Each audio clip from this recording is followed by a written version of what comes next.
Welcome to Spells from the Shelf. I'm Paul. I'm Ammie. And we are doing Brandon Sanderson's Mistborn today. Yes. This Pre-talk laugh here. What'd you think? Why don't you tell us what you really thought of the book, Ammie? Okay. This is going to be a first over here at Spells because we have been very fortunate. There's been very few books that I have really enjoyed most of the books that I've read. If we were not reading this for the podcast, I would have DNF'd this. Yeah. I would have abandoned ship halfway through. It is word salad.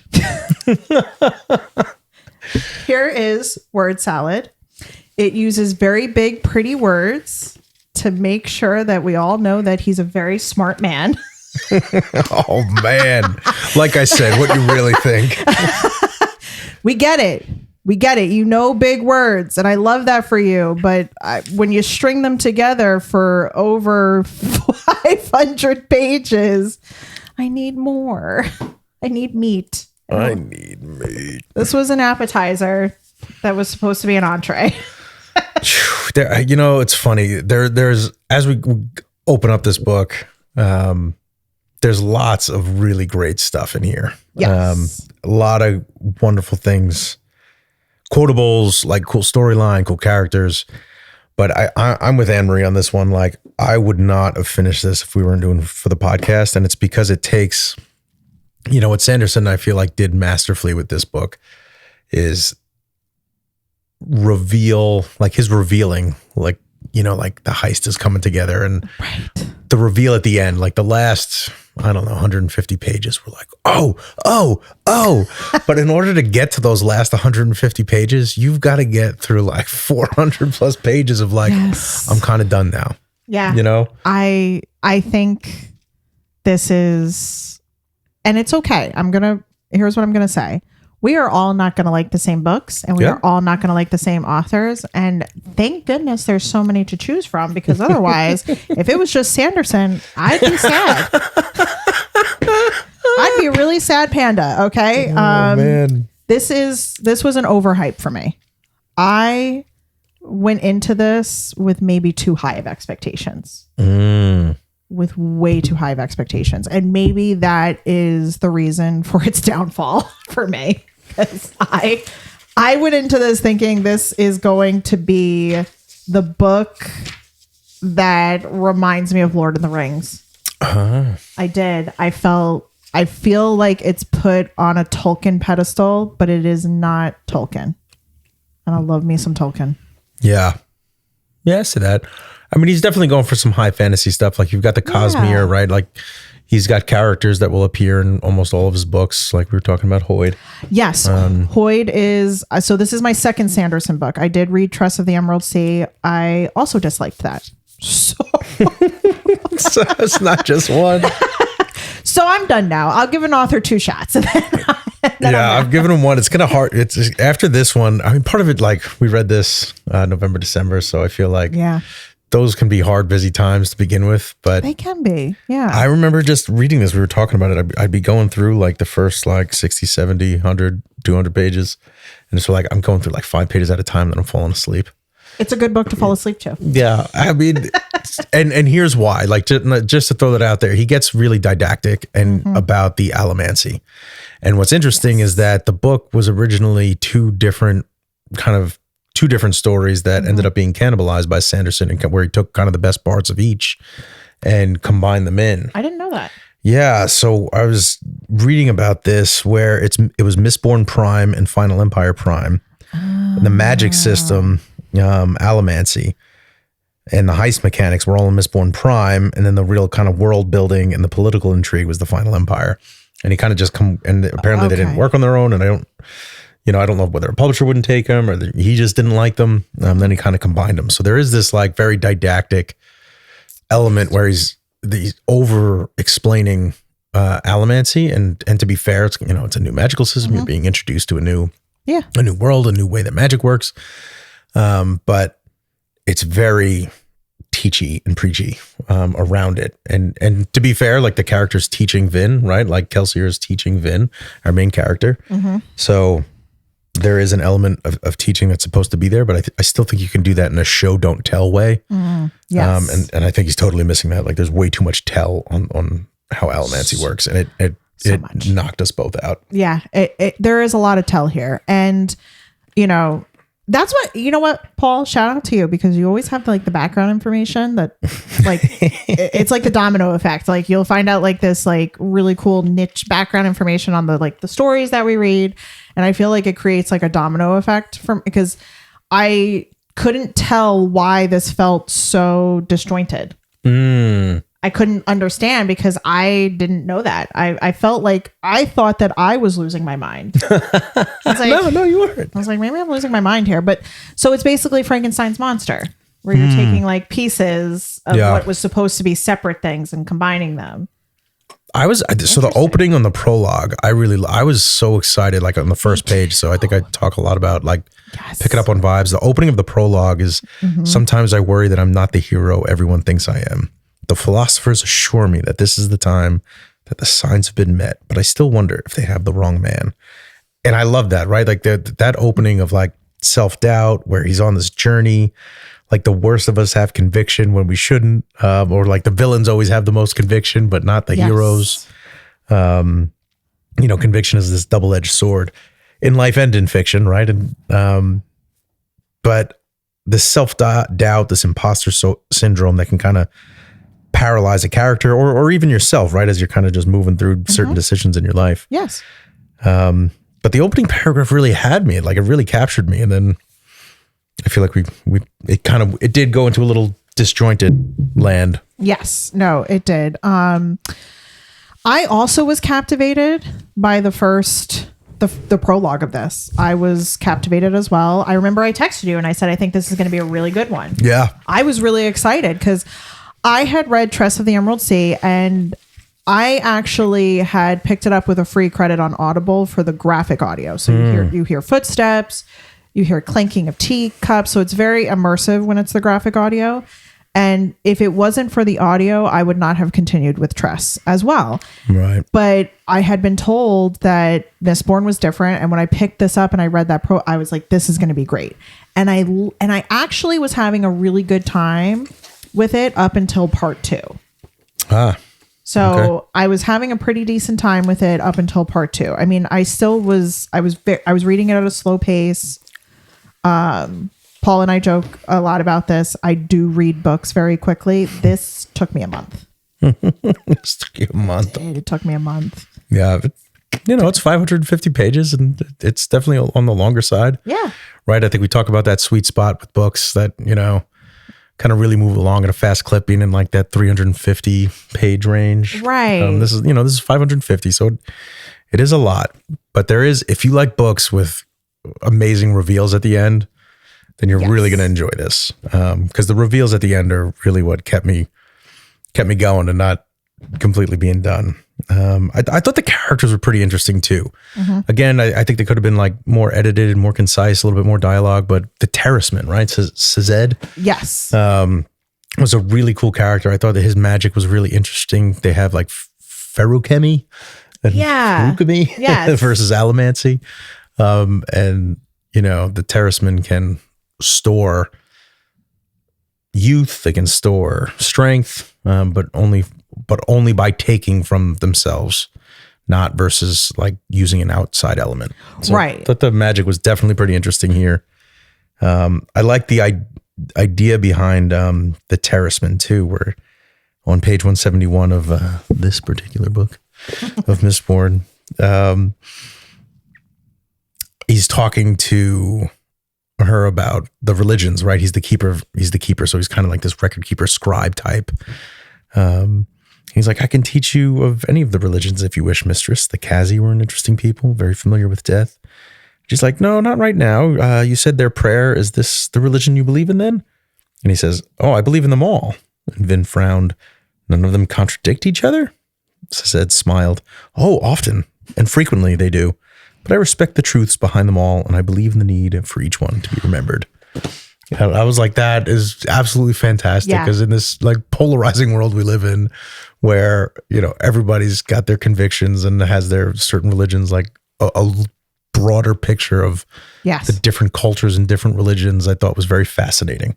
Me too. And I think, we've talked about that on spells before with like air, ember in the ashes, Amina al-Sarafe. Like there's and Slewfoot. There's so many different aspects where we've kind of covered Jade City, another one where we've covered like that little moment of like a religious theme in a book. And I did enjoy that quote a lot as well. Yeah. I enjoyed that quote. I thought it was really smart.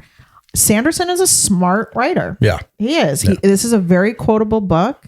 That's an amazing line there. I enjoyed his character and Vin's character, and it had all the right ingredients. But the souffle did not rise. But I think they're I wonder if it was too many ingredients or just like too much. Yeah. For me it was the overly didactic. I could have used more dialogue versus the, more show and less tell. Yes. I think that would have helped me. But again, these are preferences, right? Like, yeah, these are preferences. This is what we prefer as your spells from the shelf hosts. Yeah. Listen, we're reading these along with you guys, and these are our very real opinions. Sometimes this is the first for us that it wasn't, we were bound to have one. We've had so many hits. Yeah. We've had hit after hit after hit where we've just been like, yes. Yeah. I was saying Black Tongue Thief was one of my like absolute surprise loves of our series. You were saying yours was Air. Mm-hmm. That shocked me. Yeah. That was so great. It's so good. So fantastic. And the plot here is great. So the plot is very much you have an elite society that's, tyrannical, and it like looks down on most of its people. And at the top is the Lord Ruler. Yes. And in between the Lord Ruler, he's got the Inquisitors, and then the Obligators, and then, the House Nobility, like House Venture, Lacal, Tequil, and then the Ska at the very bottom. Yes. SKAA. Yes. And I liked the strong start here. The reason why I really like the strong start is Kelsier. His character I didn't think, it's so fun. This is why I had so many, I really thought we were getting this is going to be it. He just unalives. And I didn't think that was going to happen right away. I got to tell you, because normally you get I thought is that we discussed this in Quicksilver too, where Callie Hart kind of leads the carrot of who the villain will be. And I thought, okay, we have our villain. This is going to be our main villain here. Kelsey is having a conversation, and I just didn't think it was going to be bam. Yeah. You're done. I'm offing you.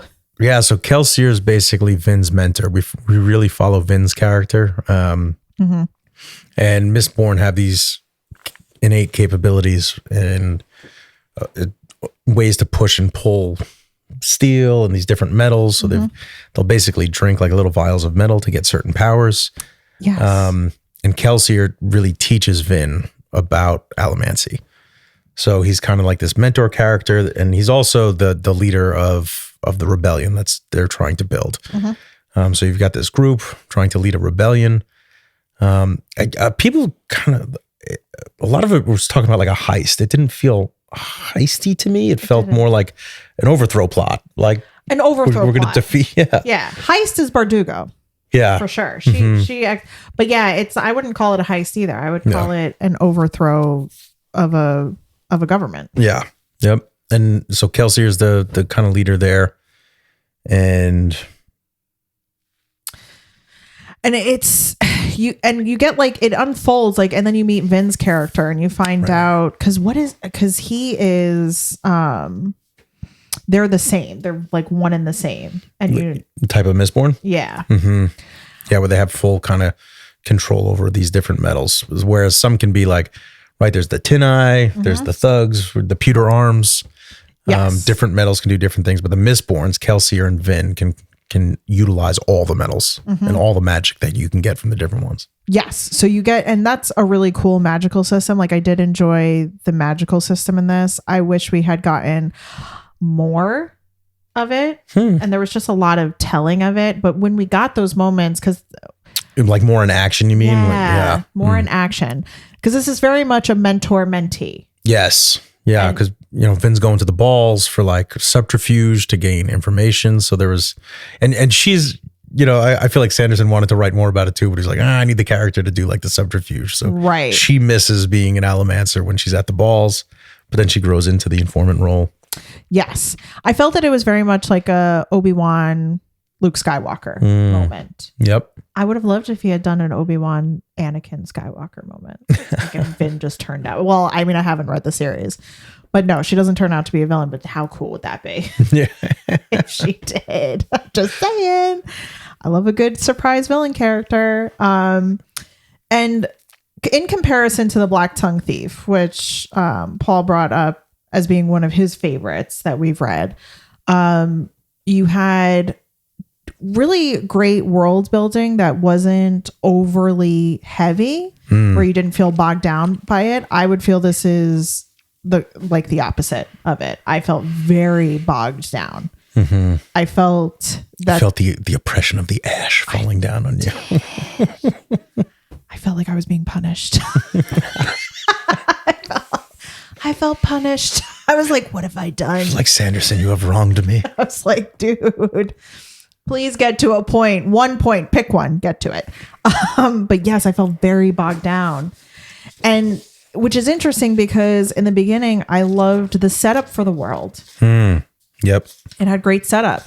And I'm okay. And I don't know if this happens because authors feel, because there are readers who want everything in the first book of a series. I'm not that reader. I'm okay if you keep building on the world, just so that you don't, make me go sleepy. Like, I'm okay with it. You don't have to get everything done in the first book. Oh man. Spread the love. Going back to like Sazed's character, who's kind of, I feel like he's somewhat of a mentor to Kelsier, right? Like he kind of helps balance him out. But they have very intellectual conversations, mostly about religion. Kelsier always asks him to tell him about religion. But there's another quote on 410 that I loved. It was like, men are more resilient than that, I think. Belief is often the strongest when it should be the weakest. That is the nature of hope. That was the quote that I had. Oh, I stole your quote. I sorry. Yeah, you stole it. You thief. You thief. No, that was such a good quote. But it was slightly. Was it slightly different? Yeah. It was slightly different, but very similar. Okay, it wasn't exactly the same. Mine was, our belief is often strongest when it should be weakest. That's the nature of hope. Yes. Yeah, that's it. Yeah. Oh, that is it. That's page 410. Yeah. Oh, yeah. Look at me. Yeah, no, it's a good quote. I think you've got this undercurrent of belief and what belief is and what conviction is going throughout the story. It's a very central theme. Like even we talked about the prologue, the opening of the prologue. Yeah. This like conviction, this self-doubt, and then throughout the undercurrent of the entire story, usually excuse me, edit that out. Usually articulated by Sazed, and you've got a pretty consistent conversation about relief. These keepers, or the terracemen, which are a subsect of the keepers are a subsect of the terracemen, and they basically record all these religions, all of the world's religions, and so Kelsier's always asking him about them, and it's a fun, and belief always kind of, here's what they believe. The conversations I found like pretty intriguing throughout. The conversations were good. There were many, but they were when they were good, they were really good. I would have loved, I thought what was interesting is you have a mentor-mentee, not just with Sazed and Kelsier, but with Kelsier and Ben. But I felt like Kelsier's character overshadows Vin so much, and I wanted more of Vin because Kelsier's character was really hard to like. Oh, you think? I thought it was just like this, he would, I agree with you that there's some like domineering aspect, but he's also the leader of the rebellion, right? Like that's why we're following him so heavily. He put the crew together, he put the plan in place. So to me, it's kind of natural that the story would tilt or anchor around him. But I mean, Vin's storyline's really good. It is. So, it's really good. I think I just wanted like more Vin, huh? Yeah, I wanted like a more of a balance, because I think I was expecting it, because this is over 500 pages. So sure is 550 or so. I feel in this version, like other versions are like, this is a pretty bigger print version. It is. And I think at times it was actually daunting to look at a page and be like, wow, that's a lot of words in very small font. You tell us November, December when the literary podcast is being, that's a lot of words. That's called a book. You know? That's just a book. But you're right. I feel like there's really thin margins. It was, yeah, the margins came, and the font is smaller. Yeah. And I just don't think I was expecting it. I was like, oh, it's not that big, because it's surprisingly big. But yes, I do think I did love the magic system here, though. I thought the Allomancy was extremely interesting. I do love when authors sneak the title into their books. Mm-hmm. I've always enjoyed that, because I feel like it's such an aha moment. Like, oh, that's why this is called Mistborn.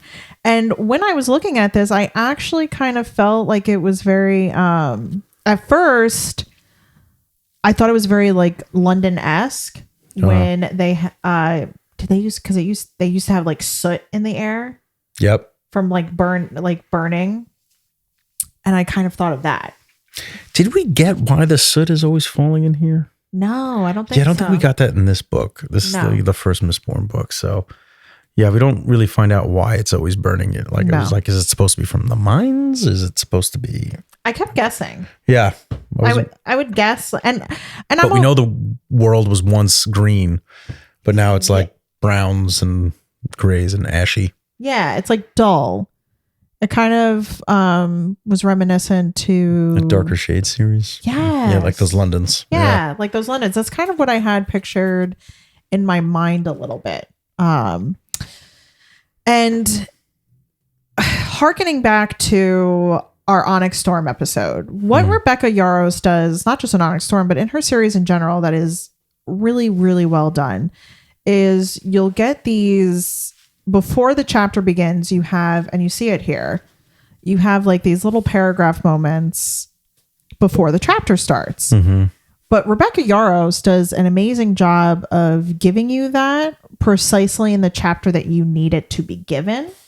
And I always liked how there are clues in her story, but they're also short and to the point. Mm-hmm. Like, I felt like hers are very like to the point. Yeah. And these felt like mini novellas.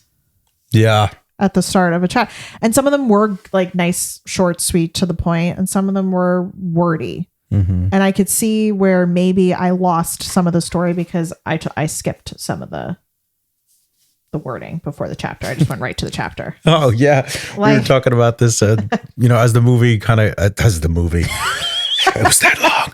As Mistborn kind of moves along, what you're getting is kind of like, you're getting these, I don't know, like snippets, and you aren't really sure what they are when you first start reading them. But the book opens with this, the italicized text up at the top, and then there's a clear break that moves into the story. But it's the Lord Ruler's logbook, and you get some pretty good plot twists at the end about, who the Lord Ruler ends up being. And that was a great reveal, masterfully done. But I did stop reading them too, because I was like, this isn't like working for me right now. So I totally just like stopped reading them because it felt like it was more of a distraction. I feel like it might have been more impactful if they were intermittent and not at the beginning of so many, like more spaced out and maybe like trimmed down a little bit. Because Cassandra Clare does something similar with her chapters. She'll do. And if I'm remembering correctly from reading Infernal Devices, because that's what I did read and I loved it, which is Clockwork Angel. She does quotes to the books that the characters are reading before each chapter, and it is important for the chapter. Yeah. So like each quote, you're like, oh, okay, like I gotta pay attention, and it is masterfully done. So I do think, like you said, I think if they were spaced out more, I would have been very interested. Yeah, and I think The Witcher does it too. In the beginning of The Witcher, they'll pull a snippet of history of the world and like put like a news periodical inside right before. It's kind of like a prologue piece before each chapter, and it kind of adds depth and complexity to kind of the scene that you're about to read.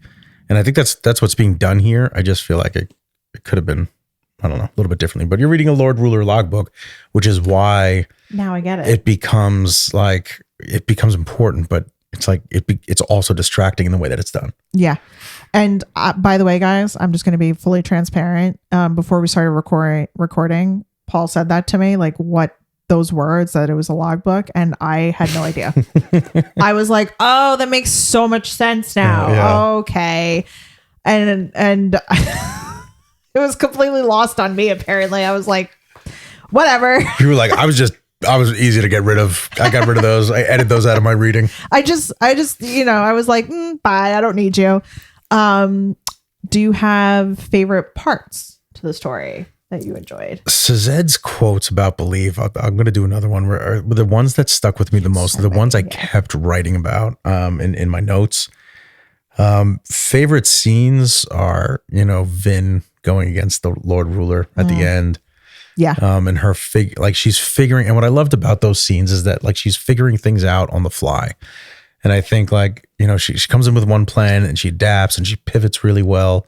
And I think that mirrors real life in a lot of ways, but you're in this wonderful fantasy area. I thought it was the best message. It was one of the best, I think, hero fighting scenes as she's figuring things out and you're figuring them out as you read them. Right. Because the Lord Ruler's just, he's immortal and nobody's been able to figure out how to beat him. And Kelsier was like, it's this 11th metal. Like, this is the key that I just can't unlock. And it was actually something else. And Vin figures out what it is. The bracelets. Yeah. And I was actually just sitting, I didn't zone out, but I was like, yeah, that's right. That was really cool. I just loved how she was thinking on her feet during the battle. It was really, I thought that was really done well. It was done well because I did like the last part of it. And I think I texted you this too, where I was like, yes, there's this big slog moment in the middle, but it does have like this redemption moment at the end where everything starts finally coming together and you see all the pieces of yarn starting to form something. But one of my bookish opinions that I have about any number of books, because this happens often, is that enough? Is you giving me what I was looking for 200 plus pages enough of a reason to continue with a series? Because I can understand why the first book would need to be so dense in a world building moment, but it felt for something that was such a big world, it felt very flat. It didn't feel round. I felt like a flat earther reading this. Oh man. I did. It felt very one-dimensional for something that had many dimensions, which is odd. Yeah. Well, we had similar feelings on this book. Certain parts of it were really painful. And then as we're sitting here talking, I'm like, but it's so funny because it's chock full of great elements. Yeah. And this goes back to what I was saying. I think it could have been edited down more. And this is where I think like editors just are underrated. I feel like we could have had a lot more editing, but Sanderson's got a huge following. He has tons of beta readers that will go through his stuff. And, I think he obviously listens to them all and takes the feedback. But yeah, I think both our personal thoughts were here. This could have been edited down. But the dialogue with Sazed, man, is consistently my favorite. So, spoiler alert, I'm about to drop a big spoiler, so cut out if you're done. But Kelsier gets killed, and Vin is, as the mentee, is like heartbroken about it. And Vin and Sazed are having a conversation. She says, "You sound like you still believe in him." Vin turned and walked to the edge of the flat top roof, staring out over the quiet shadowy city. I do, mistress, Sazed said. How? How can you? Sazed shook his head, walking over to stand beside her. Belief isn't simply a thing for fair times and bright days, I think. What is belief? What is faith if you don't continue in it after failure?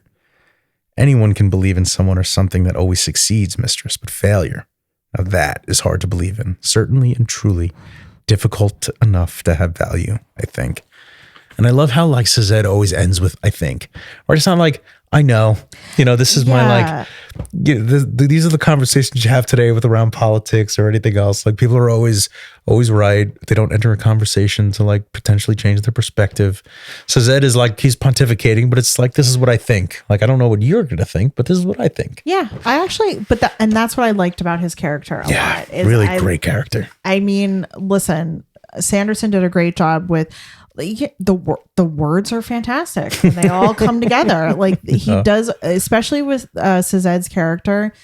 He gave him all the best ones. And I loved that. He really did. He saved all the best ones for him. There was all these like pockets of moments where the writing is good. So even if I didn't have fun reading this book, I'm never going to deny, even when I was reading Tress, the writing is there. Yeah. He's a good writer. He uses a lot of the great words. He puts them together well. So that's fantastic. And that's a great thing about Sazed's character. You're right. Because I love that he always says, I think. Yeah. And I think for the Harry Potter fans here, there's definitely some inspiration there. I think one of the original impetuses to write the book is like, well, what if the Dark Lord won? Yeah. I think we're in this story realm where if the Dark Lord won and the heroes failed, where do we end up 1,000+ years later? That's true. Yeah. And that did surprise me about the ending. I said this when it comes to our Onyx Storm episode and just Rebecca Yarros in general. Very few authors I feel have the bravery, the courage to kill a character who you think is going to be extremely essential and crucial to the plot line. Yeah. So to do it and to keep it, I'm not always going to love it. I mean, I'm still upset about Liam. I'm never going to get over that. But I appreciate the authenticity of, not everything is going to magically come back together and be okay. Like Vampire Diaries is a show that I love and I will always love it. But, you had characters who would be like offed and then they would just come back to life. And at a certain point, and Sarah J. Maas does this a lot. She'll like be like, yeah, I killed this character. No, I didn't. And it's like, after a while, it's like the boy who cried wolf. Like, you're not going to kill anybody.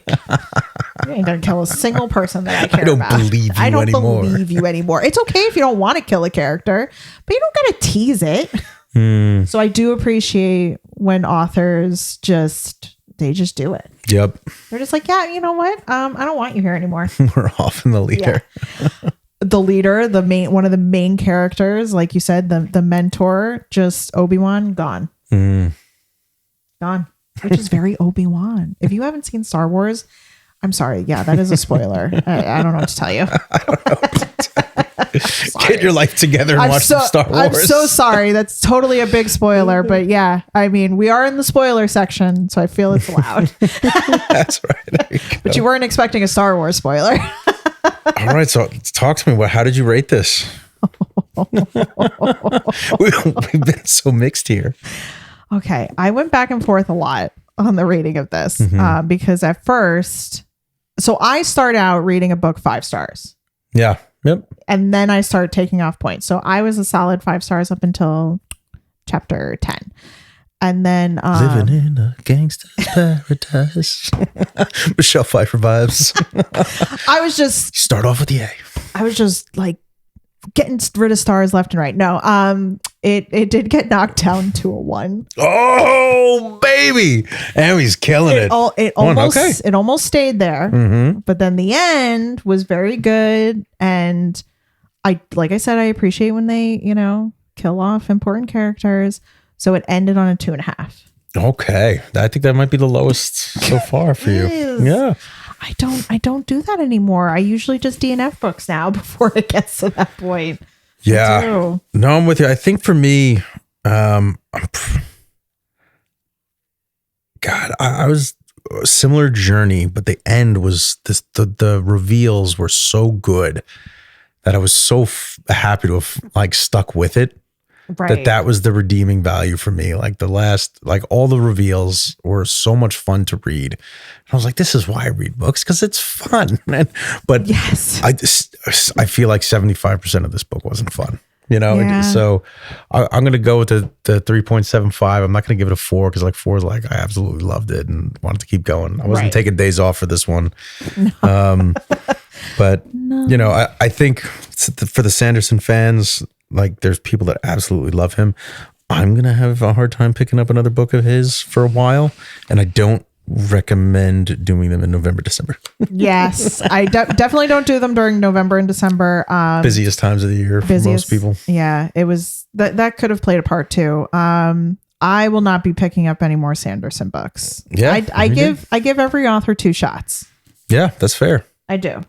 And I'll space it out too. Like I did Tress, which is very different from Mistborn. And it's just not for me. That's okay. Yeah, that's it. You know what? It's not you, Brandon Sanderson. It's me. Tell us what you think, fans. I know there's going to be some hot takes. I know there's one buddy in particular, my buddy Steve Schback. He's going to be like, how did you not love that series? I'm So sorry. I'm very much like, he was the one that definitely recommended the heck out of it. So I know he's a big fan. Interested to hear what he'll say and interested to hear what you're going to say. So. Yeah. Feel free to like, comment, subscribe. This is the start of season 3. We have lots of things coming up for you guys. So be sure to follow along so that way you get all the notifications when new things drop. And by the time you watch this, it will be the new year. So welcome to 2026. Let's see what we can get reading. Thanks for being on the journey with us. Yeah, thank you. Till next time. Bye.